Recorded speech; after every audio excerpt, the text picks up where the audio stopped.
Dito tayo ngayon sa budget kung saan nagpapamix tayo ng Boysen Color.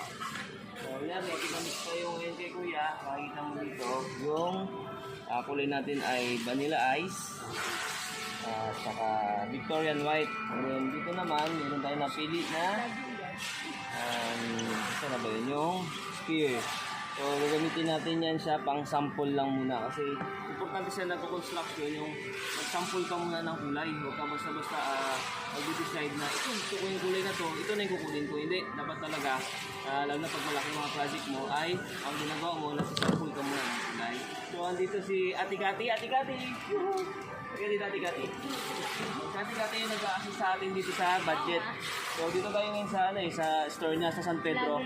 So yan, ito yung ginagamit sa pag-mix ng mga pintura ni Boysen. At ang kumukuha sa atin ngayon ay